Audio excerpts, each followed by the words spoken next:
My name is Ava, and I'm 27 years old. I've been married for 3 years now, and as much as it pains me to admit, I feel like I've made a huge mistake. This is the story of my marriage, my regrets, and the harsh truth I didn't want to see at first. 3 years ago, I married a man named Daniel. He seemed perfect in the beginning. Kind, thoughtful, and full of promises. He told me we would build a happy life together, that he would always be there for me. I believed him. I was young and ready for a fresh start. My parents liked him, they thought he came from a good family, and they assured me that I would be happy with him. Trusting their judgment, I agreed when Daniel proposed. The first few weeks were wonderful. Daniel was sweet, thoughtful, and always made me feel special. He'd bring me flowers, smile at me every day, and seemed genuinely in love with me. But soon, things began to shift. After a month, Daniel's behavior started to change. He became distant and cold, no longer the man I had married. He stopped talking to me, stopped caring about my feelings. Whenever I tried to express myself, he would tell me to stop complaining, saying I should be grateful I had a husband. His words stung, but I stayed quiet, hoping things would get better. I thought maybe he was just tired or stressed out, but the truth turned out to be far worse than I could have imagined. Daniel's family was the root cause of his transformation. His mother, Mrs. Williams, never approved of me. She wanted him to marry someone more affluent, someone from a more prestigious background. From the very beginning, she made it clear that she didn't think I was good enough for her son.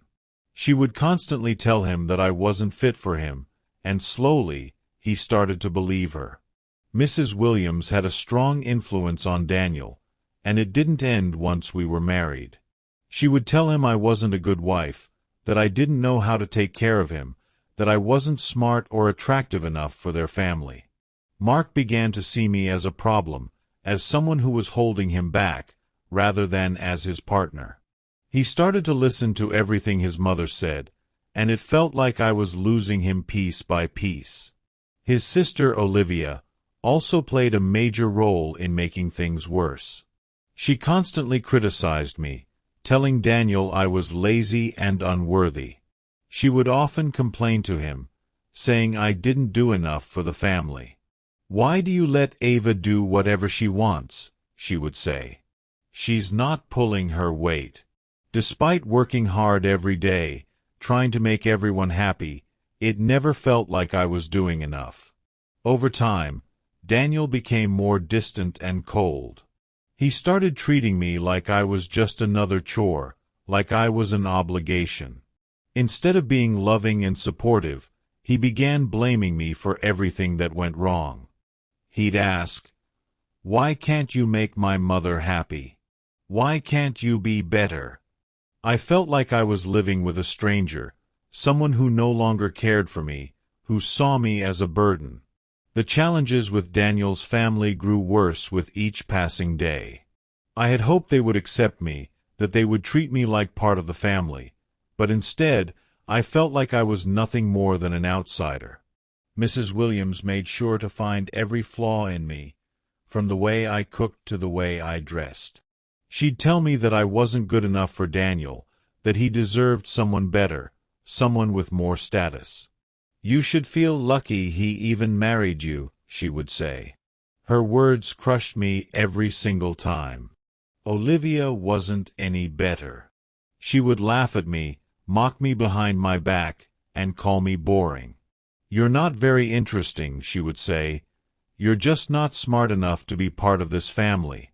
They would whisper to each other when I was in the room, and I could feel their eyes on me, judgment in every glance.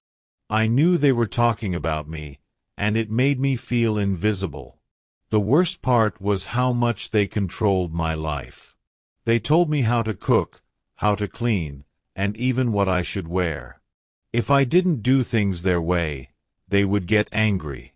Mrs. Williams would yell at me, calling me lazy, saying I wasn't trying hard enough to fit in. Daniel never stopped her. Instead, he would side with her, telling me to listen to his mother because she knows best.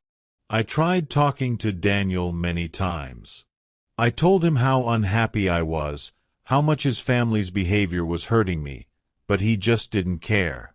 "Stop making problems," he would say. "My family is important to me, and you need to respect them." It felt like my voice didn't matter at all. It felt like my feelings didn't matter. I began to wonder if he had ever really loved me or if it was all just a lie.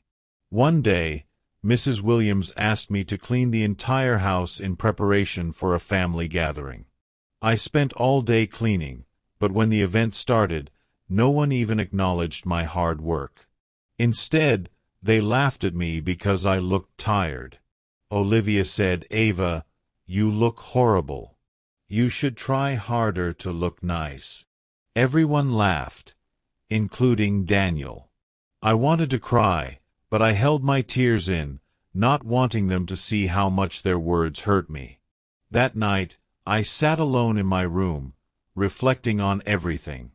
I thought back to when I was happy, before I married Daniel. I had dreams, I had friends, and I had hope for the future. Now, it felt like I had nothing. I was just a wife who was never good enough for her husband or his family. I began to ask myself why I married him, why I hadn't seen the truth sooner. It felt like I had made a terrible mistake. I regret marrying Daniel. I regret trusting him when he promised to take care of me, and I regret believing that his family would accept me. Now, I feel trapped in this marriage. I don't know how to leave, and I'm terrified of what people will think. I'm scared of being alone, but staying feels just as unbearable. Daniel listens more to his family than to me, and now I don't think he respects me either. I feel like I have no voice, no love, and no future in this relationship. This is my truth, my story. It isn't a happy one, but it's mine. I hope that someday I will find the strength to change my life, but until then, I wake up every day with regret weighing heavy on my heart.